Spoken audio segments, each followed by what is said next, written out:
وحده والصلاة والسلام على من لا نبي بعده أما بعد. قال الله تعالى: أعوذ بالله من الشيطان الرجيم بسم الله الرحمن الرحيم إن الله لا يهدي القوم الظالمين. عزت مآب جناب صدر ذی وقار، محترم حکم صاحبان، مشرق اساتذہ اکرام، مکرم مہمانان اعظام اور میری ماں اور بہنوں اور خواتین اسلام، السلام علیکم ورحمۃ اللہ وبرکاتہ. وعلیکم السلام آج ورحمۃ کے اس اللہ. باوقار تقریری انعامی مقابلہ میں میرا موضوع سخن ہے مسلمانوں کے ذبح علی کے اسباب اور ان کا حل. فی زمانے امت مسلمہ جس دور انحطاط سے گزر رہی ہے اس کی مثال اسلامی تاریخ میں کہیں نہیں ملتی. اسلام مغلوبی کی ایسی حالت میں اتنے لمبے عرصے تک کبھی نہیں رہا. پوری دنیا میں اور بالخصوص ہمارے ملک ہندوستان میں امت مسلمہ جن حالات سے گزر رہی ہے اس سے ہم سب بخوبی واقف ہیں. باطل اور فرقہ پرست طاقتیں پوری شد و مد اور منصوبہ بندی کے ساتھ اسلام اور مسلمانوں کو نقصان پہنچانے کے در پہ ہیں. موب لنچنگ کے نام پر مسلم نوجوانوں کا باقاعدہ منصوبہ بند طریقے سے قتل کیا جا رہا ہے. اسلامی شناخت پر حملے ہو رہے ہیں. ہماری تاریخ کو مسخ کرنے کی کوشش کی جا رہی ہے.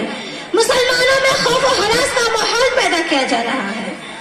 ہمیں قتل کر کے ہمیں ہی دہشت گرد کہا جا رہا ہے اور امت مسلمہ احتجاج محض اور بے بسی کی تصویر بنی ہوئی ہے.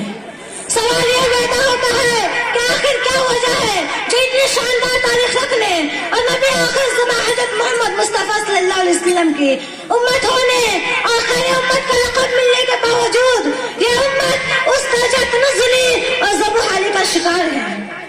قرآن و حدیث کی روشنی میں اگر جائزہ لیا جائے تو ان حالات کے حسب ذیل وجوہات ہمیں نظر آتی ہیں. پہلی وجہ توحید میں ملاوٹ اور شرک کا ارتکاب. توحید تمام انبیاء کی دعوت کا مرکزی نقطہ نظر رہا ہے. توحید ہی ایمان کی اصل ہے. توحید میں ملاوٹ یا شرک کا ارتکاب اللہ کے غضب کو دعوت دیتا ہے. سورہ لقمان آیت نمبر 13 میں اللہ رب العالمین فرماتے ہیں: ان الشرک لظلم عظیم، شرک سب سے بڑا گناہ ہے. اور ایک جگہ سورہ حقاف آیت نمبر 10 میں فرماتے ہیں: ان اللہ لا یہدی القوم الظالمین، اور اللہ ظالموں کو کبھی ہدایت نہیں دیتا. موجودہ حالات میں ہمیں سب سے پہلے توحید خالص کو اپنا کر ہر قسم کے شرک سے برات کا اعلان کرنا ہوگا. تبھی ہماری ایمان میں پختگی آئے گی اور یہی ایمان کی مضبوطی ہمیں کفر کی الغار کا سامنا کرنے کی قوت استقامت عطا کرے گی.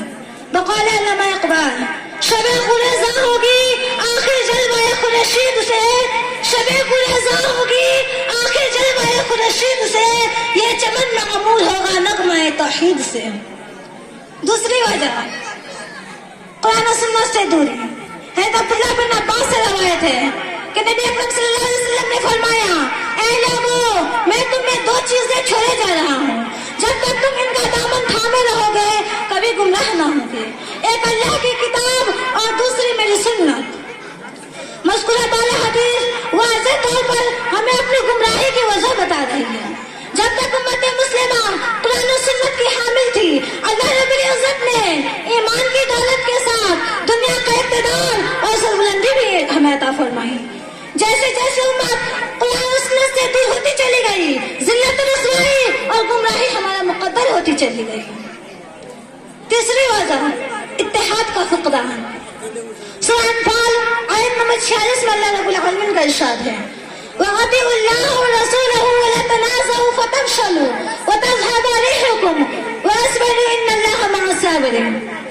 اور اللہ اس کے رسول صلی اللہ علیہ وسلم کی اطاعت کرو اور آپس میں جھگڑا نہ کرو، جس کے نتیجے میں تم منتشر ہو جاؤ گے اور تمہاری ہوا اکھڑ جائے گی. اور صبر کرو، یقیناً اللہ صبر کرنے والوں کے ساتھ ہے. آخر میں اللہ رب العالمین سے دعا ہے کہ ہمیں اپنے گناہوں پر طائب ہو کر اس کی طرف رجوع کرنے کی توفیق عطا فرما اور اپنے نبی کی اتباع کرنے اور اپنے دین پر چلنے کی توفیق اور استقامت عطا فرما. جب تک ہمیں زندہ رکھے توحید خالص کو زندہ رکھے اور جب موت دے کرتے. اللہ ہم سب کا حامی و ناصر ہو. آمین. وآخر دعوانا الحمدللہ رب العالمین. والسلام علیکم ورحمۃ اللہ وبرکاتہ.